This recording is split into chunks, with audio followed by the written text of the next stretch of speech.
Hello, good morning. Welcome to my channel Ritu's life and passion. আজকে আর সামনাসামনি তোমাদের সামনে না এসে আমাদের কাজ দিয়েই ভিডিওটা স্টার্ট করছি। সকালবেলা উঠে তো সেই বিছানা তুলতেই হবে। দেখো বিছানার কী হাল, এগুলোকে সব পরিষ্কার করতে হবে। আর কোথা থেকে যে এত ধুলো পড়ে, খাটটা পুরো সাদা হয়ে যায়। যাই হোক, রেগুলার পরিষ্কার করা দরকার, কিন্তু আমি রেগুলার খাটটা পুছে উঠতে পারি না, বা সব ফার্নিচারও পুছে উঠতে পারি না, কিন্তু যে যতটুকুনি পারি করার চেষ্টা করি। আর বিছনা তোলা মানে তো প্রতিদিন এই তোষকটাকে টেনে টেনে তুলতে হয় ওপরে। প্রতিদিন কি করে ঝুলে যায় আমি বুঝি না। আর যেহেতু আমার এই পাশটা আর ওই পাশটা মানে দুটো দিক আটকা, সেই জন্য খুব অসুবিধা হয় চাদর পাততে, তোষক টানতে। আর দেখো স্ট্যান্ডটা মাঝে মাঝে রিজু নাড়িয়ে দিচ্ছে, কি করব বলো? ও নিচে স্ট্যান্ডের নিচে দাঁড়িয়ে আছে আর স্ট্যান্ডটাকে নাড়াচ্ছে।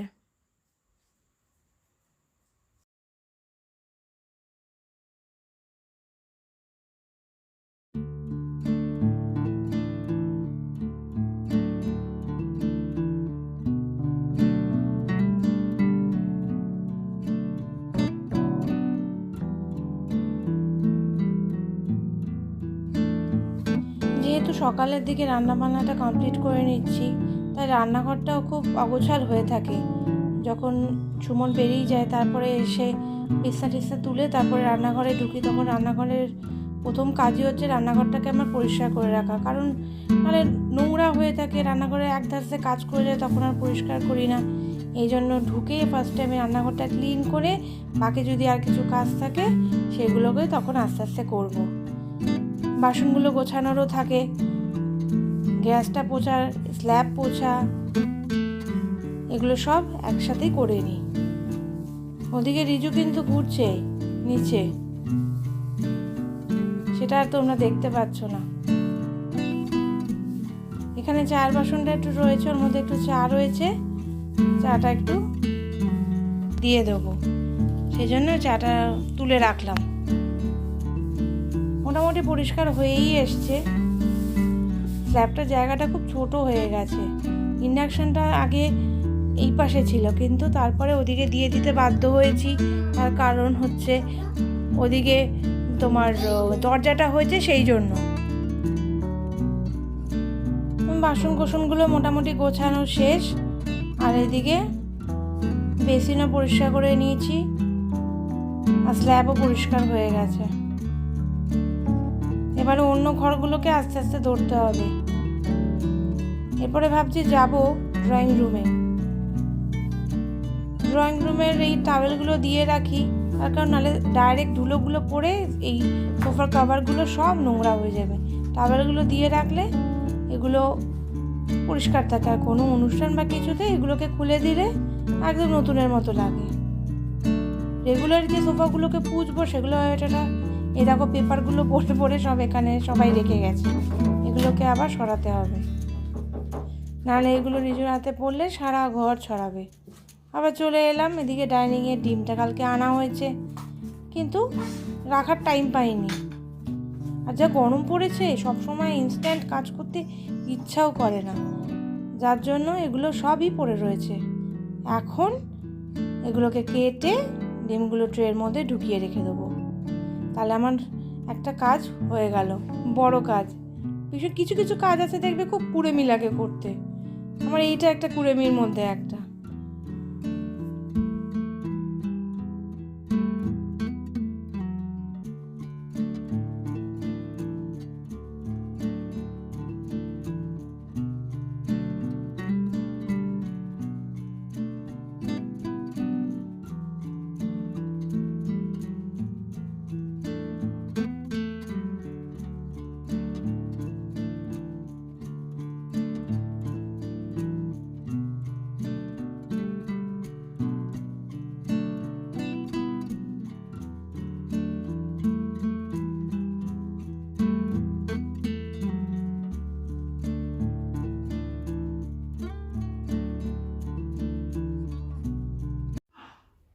আজকে তোমাদের সামনে একটু দেরি করেই এলাম, তাও এখনও মর্নিংই আছে। চলো, good morning, welcome to my channel Ritu's life and passion. সকালে তো সব কাজ বাজ দেখলেই সব করে নিলাম তাড়াতাড়ি করে। রিজুকে নিয়ে সব কাজ করতে হয় সেহেতু মানে একে তো হচ্ছে একটা কাজ যখন তুমি এমনি করছো তখন তোমার একরকম স্পিডে হয়, আর যখন তুমি শ্যুট করে করছো সেখানে একটা স্পিড, আর যখন তুমি শ্যুটও করছো ওদিকে রিজুও আছে তখন স্পিড অনেকটাই স্লো হয়ে যায়। মানে যতটা আমি মনে করি যে আমার কাজের আউটপুট হওয়া উচিত ততটা আমি দিয়ে উঠতে পারি না। চলো যাই হোক, দিনটা তো শুরু করে দিয়েছি অনেকক্ষণ আগে থেকেই। এখন তো বেলা অনেকটা হয়ে গেছে। এবার আস্তে আস্তে রিজুর চানের টাইম এগিয়ে আসছে। ওকে চান করাতে হবে, খাওয়াতে হবে। রান্নাটা আমি সকাল সকালই করে নিয়েছিলাম। আর কি বলো তো, এখন গরমের দিন তো যতটা আমি যখন পারি আমি রান্নাটা সকালের দিকেই করে নেওয়ার চেষ্টা করি। নাহলে কি হয় বলো তো, বেলা হয়ে গেলে পরে আর তখন ইচ্ছা করে না, রান্নাঘরটাও গরম হয়ে যায়।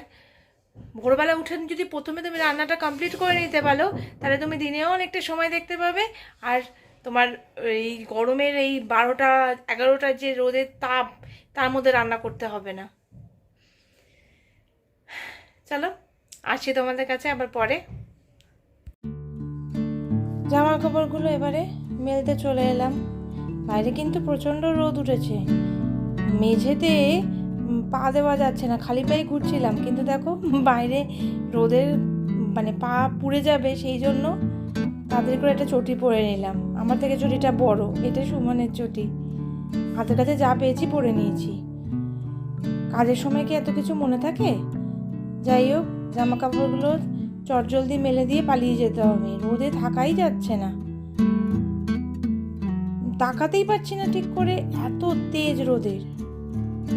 একবার মনে মনে ভাবছি এই যে শার্টগুলোকে আমি এই কড়া রোদে দিচ্ছি, রঙগুলো জ্বলে গেলে তো আবার সুমন বলবে যে দেখো আমার শার্টের রঙগুলোকে সব ফেড করে দিয়েছো তুমি কড়া রোদের মধ্যে দিয়ে। আবার ভাবছি যে বাইরে দিলে তাড়াতাড়ি শুকিয়ে যাবে, আবার ছাওয়ায় দিলে সেগুলোকে আজকের মধ্যে শুকাবে কি শুকাবে না ঝুলতে থাকবে, সেই জন্য রোদেই দিয়ে দিলাম। এত কিছু ভেবে আর লাভ নেই। যাক বাবা, জামা কাপড়গুলো প্রায় মেলাই হয়ে গেছে। এবারে আমি এই বালতিটা নিয়ে ঘরে দৌড় দিই, আর পারা যাচ্ছে না, পালাবার পথ খুঁজি। একটু বাইরে বেরিয়েছিলাম আমরা, রিজুকে রেখে। রিজু ঘুমোচ্ছিল অ্যাকচুয়ালি, সন্ধ্যাবেলা একটুখানি ঘুমিয়ে পড়েছিল। ওকে খাইয়ে দাইয়ে ঘুম পাড়িয়ে রেখে একটুখানি বাইরে থেকে একটা কাজ ছিল, একটা স্টেবিলাইজার মেশিন আছে আমাদের, তো ওটা একটু মানে অটো কাটের প্রবলেম হচ্ছে, তো সেই জন্য ওটাকে একটুখানি চালাই করতে দিয়ে এলাম। দেখি, ওটা দরকার, বিকজ ভোল্টেজটা স্টেবিলাইজ করা ভীষণ ইম্পর্ট্যান্ট, তো সেই জন্য আর কি ওটা দিয়ে এলাম। অনেক দিন হয়ে ওটা রয়ে গেছে, তো ওটাকে সারাই করে দিয়ে ইউজ করা যায়, শুধু শুধু জিনিসটা ফেলে রেখে নষ্ট করে তো লাভ নেই। ওই কাজটাই করে দিয়ে এলাম। এখন যেতে হবে রান্নাঘরে ডিনারের প্রিপারেশান করতে। যা গরম পড়ে গেছে বাবা, রান্নাঘরে ঢোকাটা মানে একটা বিভীষিকা। আর রিজুর ভয় তো দরজাটা বন্ধ করে দিতে হবে, যার জন্য আরও কষ্ট হয়। চলো রান্নাটা করে ফেলি। টিনে সব কমপ্লিট করে দিয়ে সব কিছু করে রান্নাঘর গুছিয়ে সব যেখানে যা রাখার সব রেখে টেকে চলে এসেছি। চলো আজকের দিনটা এখানে শেষ করছি। কথা বলতে গিয়েও যেন হাঁপিয়ে যাচ্ছি, অনেক বাজে রাত্রি। এখনও রিজুকে ফ্রেশ করানো বাকি আছে, ফ্রেশ করিয়ে বিছনা করে রিজু এসে এক্ষুনি বিছনাটা ঘেটে দিয়ে গেল, আবার এটাকে ঠিক করতে হবে। কি বলবো, দেখো বিছনা কি করে দিয়ে গেল, দেখো। এটাকে এখন ঠিক করে তারপরে ঘুম। Tata, good night. কালকে আসছি নতুন একটা ব্লগ নিয়ে, নতুন একটা দিনে।